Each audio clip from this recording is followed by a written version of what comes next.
हमारे गांव में एक कहावत है, सभी पालतू जानवरों को 20 साल से ज्यादा नहीं पाला जा सकता वरना वे इंसान की आत्मा बन जाएंगे। कल हमारे घर का बूढ़ा बकरा ओल्डली 20 साल का हो गया। गांव वालों ने सभी ने मेरे पिता को बूढ़े बकरे के बारे में समझाया, लेकिन मेरे पिता उसे मारने को राजी नहीं हुए। उस बूढ़े बकरे ने मेरी माँ की आवाज की नकल की। ओल्डली, ये बकरा पहले से ही 20 साल का हो गया है। गांव के नियम के अनुसार हमें इसे मारना होगा। मेरे पिता चिंतित होकर सिगरेट पी रहे थे। बूढ़े बकरे को घंटों तक देखते रहे, कुछ नहीं बोले। बूढ़ा बकरा जैसे हमारी भावनाओं को समझ गया, आंसू बहने लगे। मेरे पिता का दिल तुरंत पिघल गया। वे किसी भी कीमत पर इसे मारने को तैयार नहीं थे। जब मैंने युवावस्था में इसे पहाड़ों से पाया था, ये अभी एक छोटा सा मेमना था। इतने सालों तक पाला, मैं कैसे बिना किसी भावना के रह सकता? मैं इसे नहीं मारूं। लेकिन जब मैंने बूढ़े बकरे की अजीब आंखों को देखा, मेरे दिल में तुरंत एक असुरक्षा की भावना जाग उठी। बचपन से ही मुझे इस बूढ़े बकरे से डर लगता था, क्योंकि एक बार जब मैं आधी रात को टॉयलेट जाना चाहता था, मैंने देखा कि वो बकरा सीधा खड़ा हो गया। उसने इंसान की तरह बाड़े की बाड़ को पार किया और फिर उसने एक मुर्गी को पकड़ा और एक ही झटके में उसकी गर्दन तोड़ दी। मैं डर के मारे चिल्ला ही दिया था। ओल्ड यांग जैसे मेरी उपस्थिति को महसूस कर गया। उसने सिर उठाया और चारों तरफ देखने लगा। मैं लड़खड़ाता हुआ कमरे में भाग गया। अगले दिन मुझे तेज बुखार हो गया, लेकिन मैंने अपने माता पिता को जितना भी समझाया कि ओल्ड यांग मुर्गियां खाता है, उन्होंने कहा कि मैं बुरा सपना देख रहा था। उसके बाद से मैंने कभी ओल्ड यांग के साथ अकेले रहने की हिम्मत नहीं की, चाहे मैं और मेरी माँ ने कितना भी मनाया। मेरे पिता बकरे को मारने को तैयार नहीं हुए। उन्होंने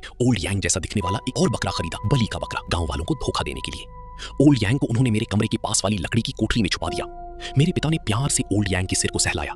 बूढ़े, तुम बिल्कुल भी आवाज मत करना, वरना अगर उन्होंने तुम्हें खोज लिया तो तुम। ओल्ड यांग जैसे सच में समझ गया। उसने कोई आवाज नहीं निकाली, लेकिन मेरे दिल में बहुत डर था। मुझे लग रहा था जैसे कुछ बुरा होने वाला है। जब आधी रात हुई, जब मैं गहरी नींद में था, ठक ठक की आवाज आई। आवाज लकड़ी की कोठरी की तरफ से आ रही थी और वो मेरे कमरे की तरफ बढ़ रही थी। एक ठंडी लहर तुरंत मेरे पैरों से ऊपर चढ़ गई। कदमों की आवाज अंत में मेरे दरवाजे के सामने रुक गई। गोडन, जल्दी दरवाजा खोलो, हमारे घर में चोर आ गया है। मैं पहले हैरान रह गया। मुझे आज मेरी माँ की आवाज में कुछ अजीब लगा। ये हमेशा से थोड़ी अलग थी, जैसे गला दबाकर बात कर रही हूँ। जैसे ही मैंने चोर के बारे में सुना, मैंने ज्यादा सोचे बिना दरवाजा खोलने की तैयारी की, लेकिन मैंने सावधानी बरती। मैं पहले जमीन पर लेट गया और दरवाजे की दरार से बाहर झांका, ये देखने के लिए कि वो सच में मेरी माँ है या नहीं। इस एक नजर ने मुझे कंप्लीटली डरा दिया। मैंने जो देखा वो इंसान के पैर नहीं थे, बल्कि एक जोड़ी बकरे के खुर थे। अजीब बात ये थी कि उन बकरे के खुरों पर एक बच्चे के जूते पहने हुए थे। मैंने पहचान लिया, ये जूते पड़ोसी अंकल झांग के बेटे झूसी के थे। झूसी के? एक पल के लिए मेरा दिमाग डर और उलझन से भर गया। झूसी के जूते ओल्ड यांग के पैरों में कैसे? और ये ओल्ड यांग मेरी माँ की आवाज क्यों निकाल रहा है? गोदन, दरवाजा खोलो, जल्दी दरवाजा खोलो। अभी तक दरवाजा क्यों नहीं खोला? मेरे माथे से ठंडा पसीना बहने लगा। मैं तुरंत अपने बिस्तर पर कूद गया। कुछ देर बाद बाहर से कोई आवाज नहीं आई। क्या बूढ़ा बकरा चला गया?